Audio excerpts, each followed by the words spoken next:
Thank you. Thank you, Don. Item number 6, body worn camera update.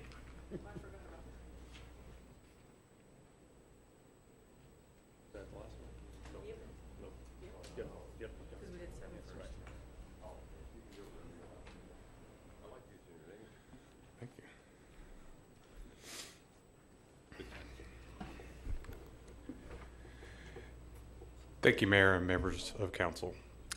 Back in June of last year, Chief Contando brought this item before Council, and it was decided that an update should be given at a later time to revisit costs associated with implementing a body-worn camera program, as well as any possible legislative updates that might help in standardizing and setting standardized guidelines for California agencies. Since that time, there have been no real changes to speak of, so for the benefit of the new members of the Council, I'll touch on just a few of the highlights. The initial cost to purchase body-worn cameras is $106,000. That is the easy part. But before these cameras can go live, we need to decide and pick a storage option, of which there are two. One of them is the cloud-based storage, which based on our agency's size and level of activity would require a plan that would cost just over $510,000 annually. In addition to that cost, we're looking at over $70,000 one-time monies to upgrade our current data network to deal with the amount of data that would be transferred, as well as an additional annual cost to maintain this network of up to $100,000 annually. Another option is an on-site server to house these recordings, and again, based on our size and the anticipated volume of recordings, purchasing a server to meet our needs would cost just over $200,000. Either way we go, other associated costs to consider would be the need to contribute to an equipment replacement fund due to the nature of this evolving technology. This amount would vary depending upon whether we utilized the on-site server storage or whether we went with a cloud-based, and that would range approximately $20,000 to $35,000 annually as well. Also, if we used an on-site server, it's more than likely the city would require an additional IT tech to handle, because their staff is already stretched extremely thin, and they would not be able to adequately manage the additional responsibilities of this critical piece of technology. Additionally, we estimate that it will take 2 community service officers to handle data management as well as video production, and that would be an additional cost of approximately $225,000. So our recommendation back in June was to take a wait-and-see approach, hoping legislation would catch up to the challenges posed by this technology and provide us some clear direction on exactly what guidelines we should adhere to. But unfortunately, that has not been the case. So our recommendation at this time remains the same. We support eventually going to a body-worn camera program. Approximately 1/3 of the agencies within the United States have some form of program right now. Our concern, however, is spending a significant amount of money on it when there is no clear direction and/or best practices, only for money that would be wasted if future legislation dictates something different than what we implemented, and the program might have to be scrapped or added to significantly, which other agencies have found themselves in that position. So with that said, I would entertain any questions that you may have. Questions from council? Councilmember Overchuk. Thank you for the report. And I said this last year and I'll say it this year. I know that we need them. I agree. All the cities have them. But I don't think right now that we're in a place to buy them. I think we need more officers on the streets. We need to build up our police department. I believe the cameras in the Sycamore corridor are working as a benefit. Council has given direction to entertain other areas for these cameras. A lot of businesses, commercial businesses, have cameras on their buildings now, and they're catching quite a bit. So again, I just believe that we should file the report and just take the same wait and see. And thank you for the report. Thank you. Councilmember Thorpe. Yeah, just had just a few quick questions. In the report where it says that while others have chosen to scrap their programs, what departments have scrapped their programs? There have been a number that have completely canceled their programs, and I don't have the names right here with me, but I can send you several links to news articles of agencies that have that went to this program initially, sometimes with federal funding, other times with their own funding, only to find out that they didn't go into it with as much knowledge as they needed to accurately reflect the amount of storage that they were going to need or additional costs associated with providing videos for public records requests and other items. And so unable to continue funding the program, they ended up getting rid of it. Okay. Yeah, that would be good to know, because I researched a few articles and I got a different impression, and it seemed that a lot of it was fueled because of these grants that are out there. But then I'm also considerate of the fact that I did read a lot about that what people thought the costs were going to be did not end up being so I appreciate. I just saw an article today where Seattle just had to increase their funding $2.3 million for their particular program. Right. So now, I know the police department has its preferred method, but if, let's say we moved in this direction, we would have to do like a request for proposal or something. The police department couldn't just go out and pick its preferred method. We'd have to go through some type of open process. Am I correct? Well, and based on the specifications that we're looking for, currently there is only one camera vendor that meets those specifications, so this would be a sole source item. Oh.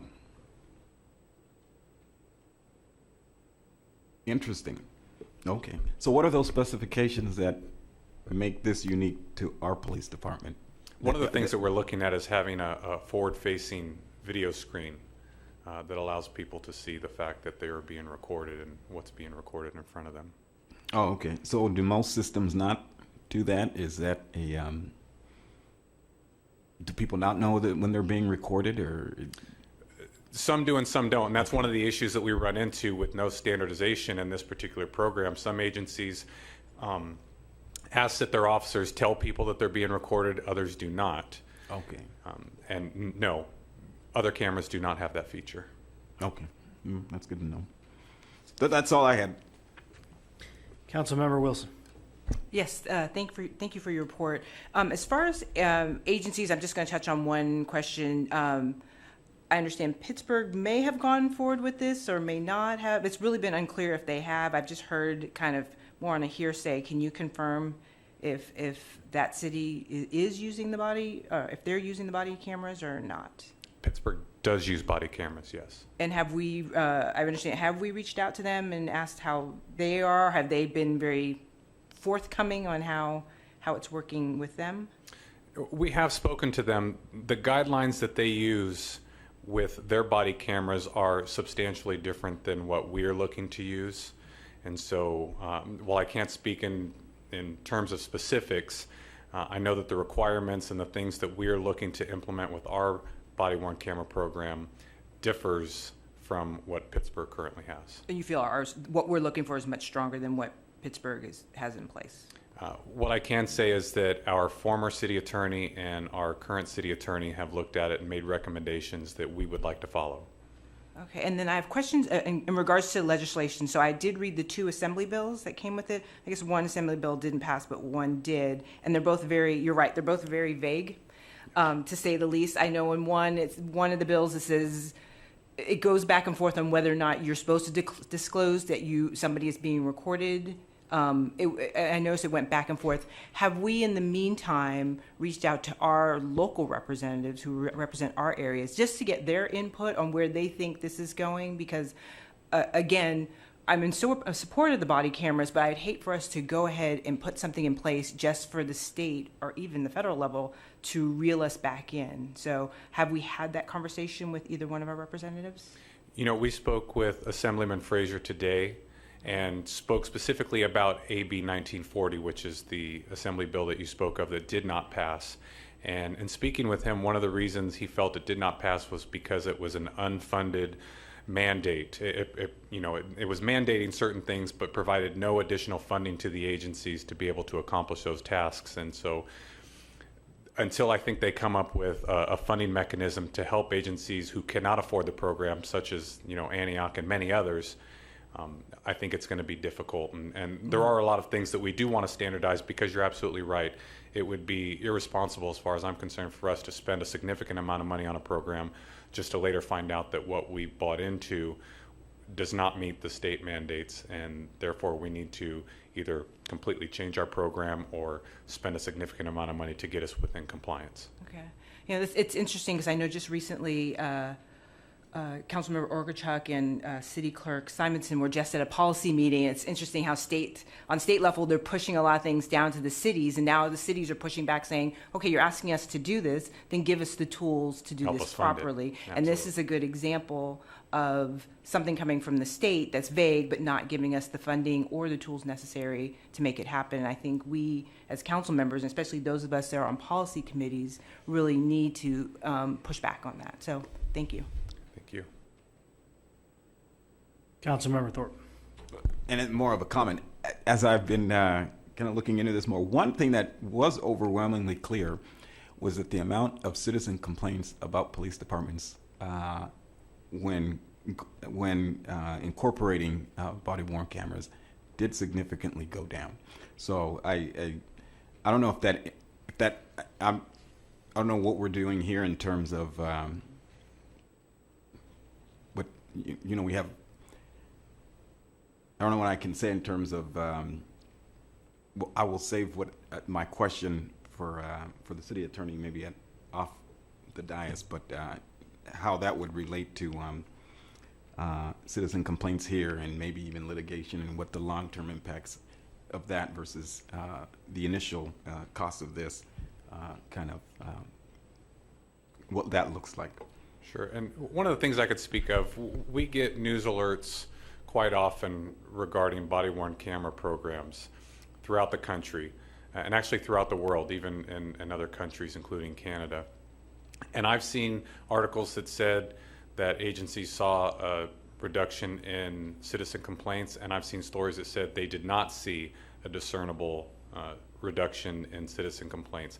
I would offer you this, that I think our reputation in the community is one in which we are respected, that we have a great relationship with the community. We have a great outreach program and speak with a lot of special interest groups, faith-based groups. I mean, we're very much in tune. And I don't think we have the same negative reputation as some agencies in other communities. And so I think each community needs to be looked at individually. And having worked in internal affairs for 5 years, and I currently manage the Internal Affairs Bureau, we do not have a significant amount of complaints that maybe some of these other agencies are experiencing in regards to the behavior or alleged behavior of their officers' conduct in certain situations.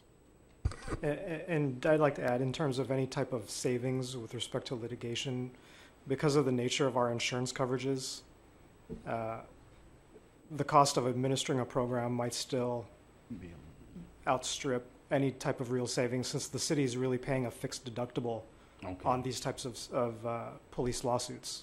So any significant monies that go towards settlements are coming out of the insurance company's pockets anyway. Right. Okay. Thank you. And just so, what I was citing was I had read the Journal of Criminality, so that's where I got that figure from, that nationwide police complaints have. So they may be taking an average versus looking at it. So I appreciate Sure. that. Sure. Thank you. Question I have, as far as, it seems like the majority of our ongoing costs are the cloud-based storage. And is there, as you talk to Assemblymember Frazier, was there anything that they've been talking about how to reduce that cost, how to, from maybe holding it, storing it less, the length of time that those need to be stored, reducing that time, anything of that to be able to reduce those costs on a statewide basis, because it's obviously not something that we could do on our own. Sure, and it depends on the nature of the contacts that you're recording, because there is a mandate for certain, and if you see the assembly bills that are out there, there is a mandate for the length of time that some of these recordings have to be kept. Obviously, ones for evidentiary value need to be kept indefinitely, but many of the timeframes are up to 2 years. And it could be if it's, you know, a possible criminal complaint, a possible complaint alleging misconduct or excessive force or any officer-involved shooting or anything that could result in a criminal complaint. Those need to be kept for a longer period of time. And so with an agency our size, as active as we are, there's a significant amount of recordings, and you could take an incident and there could be, you know, all 5 of you could be police officers and you all show up to one particular incident and you're all recording that incident. All those videos need to be saved. Well, I thank you for your report, and I'm in support of your wait and see approach. So, any other comments or questions? The recommendation is to, do we have a motion to receive the oral report concerning the implementation of the body worn camera program? So moved. We have a motion by Council Member Ogorchak. Do we have a second? Second by Council Member Thorpe. Please cast your votes. There are 5 affirmative votes. Thank you. Are there any public comments? None received.